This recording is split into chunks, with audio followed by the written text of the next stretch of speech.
வாழ்த்தி மகிழ்வோம். அகத்தவும் ஆண்டின் ஒவ்வொரு நாளும் ஏப்ரல் 14ஆம் தேதி பதிவினை காணவிடும். ஏப்ரல் 14ஆம் தேதி பதிவு நாம் ஒரு சொல்லில் கூற வேண்டும் என்றால் கருமுலை என்று கூறலாம். கருமுலைத்தல் தன்னலமற்ற அன்பை உலகம் புரிந்து கொள்ளவில்லை. ஏனென்றால் அது தனது சொந்த இன்பத்தை தேடுவதில் மூழ்கியுள்ளது. இந்த ஒவ்வொரு முறை ஒரு இந்த நிலை தன்னலமற்ற அன்பை உலகம் புரிந்து கொள்வோம். தன்னலமற்ற அன்பு என்பது அது சொந்த இன்பத்தை தேடுவதில்தான் மூழ்கியுள்ளது என புரிந்துள்ளார்.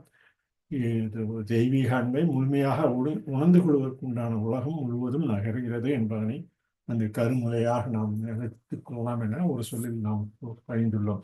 நிழல் உருவத்தை பின்தொடர்வது போலவும் நெருப்புக்கு பின் புகை வருவது போலவும் விளைவு காரணத்தை பின்பற்றுகிறது.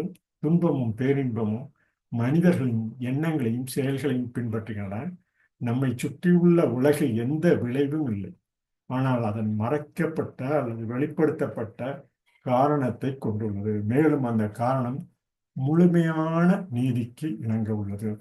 மனிதர்கள் துன்பத்தை அறுவடை செய்கிறார்கள். ஏனென்றால் அவர்கள் அருகாமையில் அல்லது தொலைதூரத்தில் தீமையின் விதைகளை விதைத்திருக்கிறார்கள். நல்ல விதைகளை தாங்களே விதைத்ததன் விளைவாக அவர்கள் பேரின்பத்தின் அறுவடை செய்கிறார்கள். ஒரு மனிதன் இதை பற்றி தவம் இருக்கட்டும், அதை புரிந்து கொள்ள முயற்சி செய்யட்டும். பின்னர் நல்ல விதைகளை மட்டுமே விதைப்பார். பின்னர் நல்ல விதைகளை மட்டுமே விதைக்க தொடங்குவார். மேலும் அவர் தனது உள்ள தோட்டத்தில் முன்பு வளர்ந்த கலைகளையும் எரிப்பார். இந்த தெய்வீக அன்பை முழுமையாக உணர்ந்து கொள்வதை நோக்கியே உலகம் முழுவதும் நகர்கிறது என அவர் பதிந்த ஆங்கில பதிவினை ஏப்ரல் 14ஆம் தேதி பதிவாக கூறலாம்.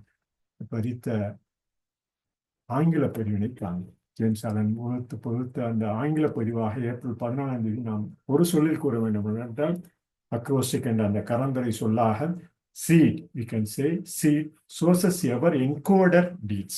Sources ever encoder deeds. The world does not understand the love that is selfless because it is engrossed in the pursuit of its own pleasures.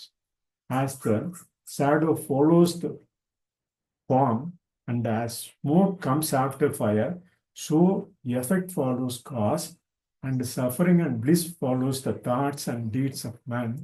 There is no effect in the world around us, but has its hidden or revealed cause, and that cause is in accordance with the absolute justice. Men reap a harvest suffering because in the near or distant past they have sown the seeds of evil. They reap a harvest of bliss also as a result of their own sowing of the seeds of good. Let a man meditate upon this. Let him strive to understand it, and he will then to sow only seeds of good, and will then begin to sow only seeds of good, and will burn up the tares and weeds which he has formerly grown in the garden of his heart. So it is toward the complete realization of this divine love that the whole world is moving. It is toward the complete realization of this divine love that the whole world is moving. So we can say it in acrostic: sources ever encoded deeds. What we understand in reality, that is our own accomplishment. We can say it on the day April 14th. So we put it in a single word, seeds in acrostic: sources ever encoded deeds.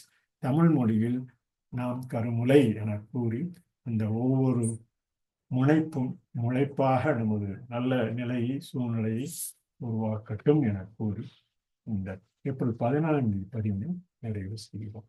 நன்றி.